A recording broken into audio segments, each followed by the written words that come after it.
BJD विधायक मानकु मुख्यमंत्री नवीन पट्टनायक परामर्श 4.5 कोटी ओडिया हेउछंती मो परिवार जेई परीक्षार्थी माने हेउछंती आम परिवार सदस्य से मानकु सहयोग करिबा आमर काम एभली एक स्थिति रे निज अंचल रे पिला मानकु सहयोग करिबा को मुख्यमंत्री विधायक मानकु कहिसंती पिला माने आम देशर भविष्यत ओडिशार भविष्यत तबे एभली स्थिति रे आमको मिली मिसी काम करिबा को पड़िबो परीक्षा पाई आम हाथ में कम समय रही छात्र छात्री मानू सहयोग हाथ बढ़ातु बोली कहिसंती मुख्यमंत्री नवीन पट्टनायक।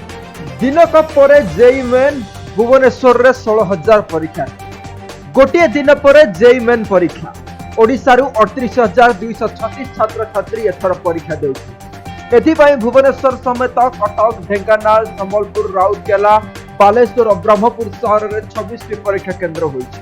ऑनलाइन रे हेबाकु थिबा एही परीक्षा पाई राज्य सरकार पक्षरु समस्त प्रकार प्रस्तुति करा जायछि।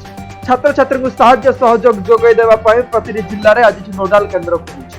परीक्षार्थी को जेपरि कोनोसी असुविधा न हुए सेति पाई आज जिल्ला प्रशासन गुडी पक्षरु बैठक करा जाय स्थिति ऊपर विचार विमर्श करा जायछि।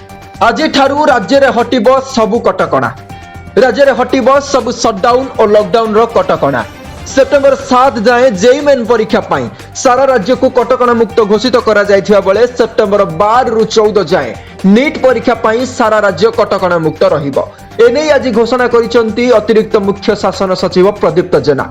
नीट और जेई मेन परीक्षार्थी सुविधा दृष्टि एपरि निष्पत्ति निया जायछि किंतु मास्क सामाजिक दूरता और छेप न पकाइबा भली नियम कड़ाकड़ी भावे पालन कराजिबो। भारत सरकार तरफ ओडिशार गर्व और गौरव दौड़राणी दूती चांद को मिला अर्जुन पुरस्कार। यही पुरस्कार पाइबा परे 14 वर्षर क्रीड़ा जीवन सार्थक होइथिबा कथा कहिसंती दूती। एथिसहित पाठपढ़ा सहित खेलकूद करने छोट छोट पिला को परामर्श देइछंती। अन्य पक्षरे धाविका तथा पारा एथलेट जयंती को मिला बिजू पट्टनायक क्रीड़ा पुरस्कार। यही पुरस्कार रे सम्मानित करिसंती राज्य क्रीड़ा मंत्री।